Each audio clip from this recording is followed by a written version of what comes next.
Hello everyone. आज का जो वीडियो है बीएमएस फर्स्ट ईयर के बुक्स के बारे में बताने वाला हूँ। बीएमएस फर्स्ट ईयर में 5 सब्जेक्ट है और वो एनसीईआरटी के अकॉर्डिंग जो बुक्स आई है मार्केट में उसके बारे में बताने वाला हूँ। Hi guys, this is Shubham and you are watching Shubh talk. BMS first year में टोटल 5 सब्जेक्ट है, जिसमें से संस्कृत है, पदार्थ विज्ञान, अष्टांग हृदय और रचना शरीर और क्रिया शरीर। संस्कृत में क्या है कि संस्कृत में भी कई टॉपिक, कई सारे बुक्स उसमें भी है, जैसे कि पंचतंत्र की कहानी जो बुक्स है, उसके बाद वैदिकीय की बुक्स है और उसके अलावा आपके पास संस्कृत व्याकरण का जो लघु सिद्धांत कॉमेडी वाला वो बुक्स है। उसके अलावा आपका एक आयुर्वेद इतिहास जो कि पहले पदार्थ विज्ञान में हुआ करता था, अब आयुर्वेद में संस्कृत में आ गया है। इसके बाद पदार्थ विज्ञान की बुक्स है। पदार्थ विज्ञान में सिर्फ एक ही बुक्स है, उसमें 2 पार्ट होंगे, फर्स्ट और सेकंड। और उसके अलावा आपके पास संहिता अध्याय। संहिता अध्याय में आपके संहिता अध्याय में 2 बुक्स है, जैसे कि एक अष्टांग हृदय के नाम से आएगा और दूसरा चरक। अष्टांग हृदय में आपको टोटल 15 चैप्टर पढ़ने हैं और इसके अलावा आपको चरक में 12 चैप्टर पढ़ने हैं। इसके बाद आपका रचना शरीर, जिसमें आयुर्वेद और मॉडर्न दोनों रहने वाले हैं। मॉडर्न में BD चौरसिया जैसे बुक्स अवेलेबल है मार्केट में। और उसके बाद आपका करें क्रिया शरीर में। क्रिया शरीर में आपको भी आयुर्वेद और मॉडर्न दोनों रहने वाला है।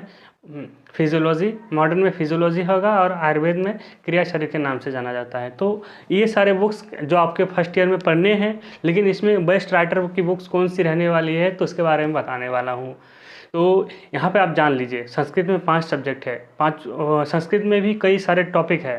तो वो सारे बुक्स अलग अलग पहले खरीदना पड़ता था, लेकिन इस समय एनसीईआरटी के अकॉर्डिंग जो बुक्स मार्केट में अवेलेबल है वो सिर्फ वो एक ही बुक है, उसी में से आप पढ़ेंगे और आपका पूरा टॉपिक क्लियर हो जाएगा। इस बार क्या है कि एग्ज़ाम जब हो रहा है, पेपर 100 नंबर के होते हैं, एक पेपर, 2 पेपर हर सब्जेक्ट के होने वाले हैं, उसमें से 20 MCQ भी आने वाला। तो 20 MCQ जो है वो कैसे पढ़ने हैं वो इस बुक्स में दे रखे हैं। इसमें हर एक चीज़ को डिटेल में दे रखा है और जो जो टॉपिक है एनसीईआरटी के अकॉर्डिंग, जो जो ऐसे सिलेबस में है ना, वो सारे इसमें कवर है।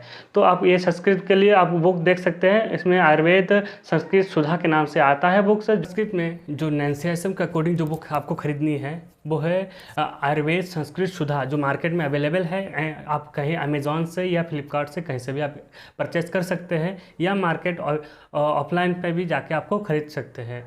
और इसके जो राइटर है रामतीर्थ शर्मा की बुक्स अवेलेबल है, तो आप इसको परचेज कर सकते हैं। ये बेस्ट बुक्स है आपके एनसीईआरटी के अकॉर्डिंग, सिलेबस के अकॉर्डिंग। एनसीईआरटी सिलेबस के अकॉर्डिंग ये बुक्स आपके लिए बेस्ट रहने वाला है। इसके अलावा आप पदार्थ विज्ञान की बात करें तो पदार्थ विज्ञान में आप प्रबोध एरावर की बुक्स आप ले सकते हैं। ये प्रबोध एरावर की बुक्स मार्केट में अवेलेबल है, फ्लिपकार्ट और अमेज़ॉन दोनों जगह अवेलेबल है। और ये सबसे बेस्ट बुक है सिलेबस के अकॉर्डिंग।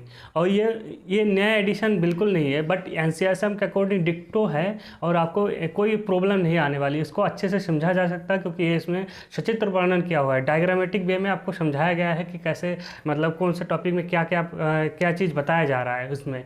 और फ्लो चार्ट के थ्रू भी आपको याद करने के लिए, और एक समरी बेसिस पे भी उसमें लास्ट में जब आप पूरा चैप्टर कंप्लीट हो जाता है तो उसमें कुछ समरी बेसिस पे भी टॉपिक दे रखे हैं। लास्ट में आपको उसको कवर करना है, जो जो इम्पॉर्टेंट है, जो इम्पॉर्टेंट श्लोक पढ़ने हैं, याद करने हैं, वो चीज़ें लास्ट में दे रखा है। तो ये आपके लिए बेस्ट रहने वाला है। इसके अलावा आपको बात करें तो संहिता अध्याय में चरक और अष्टांग हृदय। तो अष्टांग हृदय में आपको कौन सी बुक्स खरीदनी चाहिए? अष्टांग हृदय में कई सारे के बुक्स अवेलेबल है मार्केट में, बट इसमें से हम 2 बुक्स के बारे में रिकमेंड करूँगा। एक तो है शैलजा श्रीवास्तव की जो बुक्स है, रेड बुक की कवर है इसका। और ये बुक थोड़ा लैंग्वेज में इजी है, बट ये क्या है कि पूरा 30 चैप्टर है इसमें। बट हम लोगों को बीएमएस फर्स्ट ईयर में क्या है कि सूत्र स्थान तक ही पढ़ना है। तो टोटल 15 चैप्टर पढ़ने हैं, तो शुरू के 15 चैप्टर आप इसमें से पढ़ सकते हैं। और सारे मतलब सिलेबस के अकॉर्डिंग ही है, ऐसा नहीं है कोई अलग से है। बस ये है कि एक्स्ट्रा जो 15 चैप्टर उस लास्ट के हैं वो आपको नहीं पढ़ने हैं। इसके अलावा दूसरा जो बुक्स है अष्टांग हृदय की, दीपक यादव प्रेमचंद्र, इसमें दोनों ये है कि इसमें बेनिफिट ये हो जाता है कि सिलेबस के अकॉर्डिंग है एनसीईआरटी, जिसमें चरक और अष्टांग दोनों एक साथ दे रखे हैं इस बुक में। आपको अलग से दोनों बुक चरक की खरीदनी नहीं पड़ेगी, लेकिन हम आपको स्पेशली रिकमेंड यही करते हैं, क्योंकि आप चरक ना लास्ट तक पढ़ने वाले, पीजी भी काम आने वाला, तो चरक की अलग से बुक खरीदनी चाहिए, क्योंकि उसका जो बेनिफिट है आपको आगे पता चल जाएगा। क्योंकि वो उसके एग्ज़ाम होने वाले, AIPJT, जब आप पीजी की तैयारी करेंगे तो चरक की बुक्स अलग से आपको खरीदनी ना पड़े। ये जो बुक है यही आपको लास्ट तक काम आने वाला है, ये आपको लाइफ टाइम काम आने वाला है चरक की जो बुक है। तो चरक में कौन सी राइटर की खरीदनी चाहिए? 2 बुक्स है चरक में भी, 2 बुक्स राइटर के रिकमेंड करूँगा। एक तो रविदास त्रिपाठी और दूसरा जो है काशीनाथ पांडे। काशीनाथ पांडे, तो इन दोनों बुक्स में आपको कोई सा भी आप खरीद सकते हैं, लेकिन इसमें मैं आपको रिकमेंड करूंगा अगर पीजी आपको तैयारी करना है पीजी के लिए तो काशीनाथ पांडे की बुक ले लीजिए, क्योंकि इसमें क्या है कि एक तो चरक के अनुसार दे रखा है, लेकिन नीचे उसमें थोड़ा सा सुश्रुत ने क्या कहा उसको रिकमेंड किया गया है, उसमें मतलब बताया गया है कंपेयर करके कि सुश्रुत ने क्या कहा है और चरक ने क्या कहा है। दोनों बुक्स को एक साथ मतलब मर्ज करके जहाँ से ऑप्शनल क्वेश्चन बन सकते हैं वो उस टाइप का वहाँ पे हाईलाइट करके दे रखा है, तो ये बेस्ट रहने वाला है काशीनाथ पांडे की बुक्स। इसके अलावा आप रविदास त्रिपाठी भी ले सकते हैं, क्योंकि उसमें लैंग्वेज थोड़ा ईजी है, इसीलिए रविदास त्रिपाठी रिकमेंड किया जा रहा है, रिकमेंड किया जाता है। और इसके अलावा आप क्रिया शरीर की बात करें तो क्रिया शरीर में आयुर्वेद का जो पोर्शन है, आयुर्वेद और मॉडर्न में प्रोफेसर जसविंदर कौर द्वारा ये राइटर है बुक्स का, जो आप ले सकते हैं मार्केट में। ये एकदम डिक्टो एनसीईआरटी के अकॉर्डिंग है, जो एनसीईआरटी सिलेबस के अकॉर्डिंग दे रखा है वही है इसमें, और आपको इसके अलावा कोई नेक्स्ट कुछ आपको ज़रूरत नहीं पड़ेगी।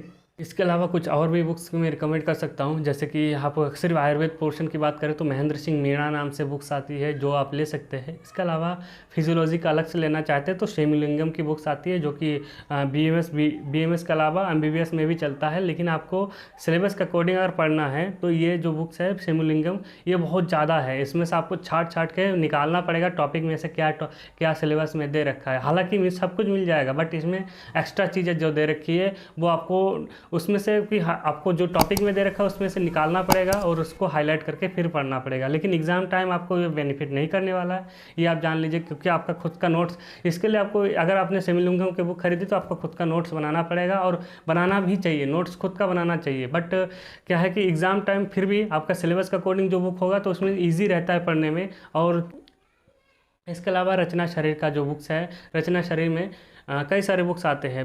ताराचंद्र शर्मा, आयुर्वेद पोर्शन में ताराचंद्र शर्मा की बुक खरीद सकते हैं। दूसरा आप बीडी चौरसिया जो मॉडर्न में एनाटॉमी की बुक्स हैं वो आप पढ़ सकते हैं। बट ये जो बुक्स है सारे बहुत ज़्यादा ब्रॉड है, मतलब सेम एमबीबीएस की तरह है। बीडी चौरसिया जो एमबीबीएस का सिलेबस है वही, लेकिन उसमें से भी हमको पूरा नहीं पढ़ना होता है, हमें बस सिलेबस का अकॉर्डिंग जितना है हमें उतना ही पढ़ना होता है। तो मैं आपको रिकमेंड करूँगा कि आप उसको ना लेके आप महेंद्र सिंह की बुक से ले। महेंद्र सिंह में दोनों आयुर्वेद और मॉडर्न दोनों दे रखा है, जस्ट आयुर्वेद देने के बाद मॉडर्न का जो कंपेयर जो आयुर्वेद में है उसी को जस्ट कंपेयर करके मॉडर्न भी साथ में दे रखा है, तो आपको इजी हो जाता है, दोनों एक साथ पढ़ते हैं तो आपके लिए इजी हो जाता है कौन से आपका सिलेबस के अकॉर्डिंग पढ़ना इजी हो जाता है, सिलेबस आपका लिए थोड़ा हार्ड नहीं रहता है। और जैसे कि आपने एनाटॉमी के लिए बीडी चौरसिया पढ़ना स्टार्ट करेंगे तो 4 वॉल्यूम है, 4 वॉल्यूम आपको देख कर थोड़ा अजीब सा लगने वाला है कि एग्ज़ाम टाइम पे आपको काम नहीं आएगा, इसीलिए आप ये बुक्स खरीद सकते हैं।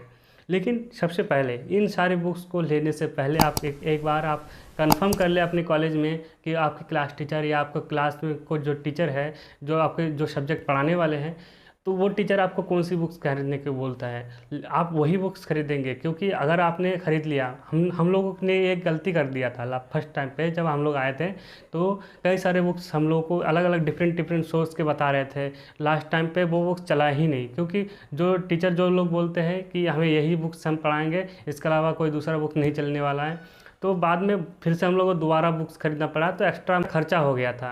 इसीलिए आप लोग थोड़ा अपना टाइम ले लीजिए, पहले जल्दीबाजी करने की कोई ज़रूरत नहीं। अब पहले अपने टीचर से पूछ लीजिए, अपने क्लास टीचर से पूछिए, अपने जो सब्जेक्ट टीचर से पूछ लीजिए क्या कौन से सब्जेक्ट का हम लोग को किस राइटर की बुक्स खरीदनी चाहिए और किससे पढ़ाएंगे टीचर को, वो टीचर क्या पढ़ाने वाले हैं आपके, कौन से सब्जेक्ट में कौन से राइटर की बुक्स पढ़ाने वाले हैं, तो ये आप कंफर्म कर लीजिए।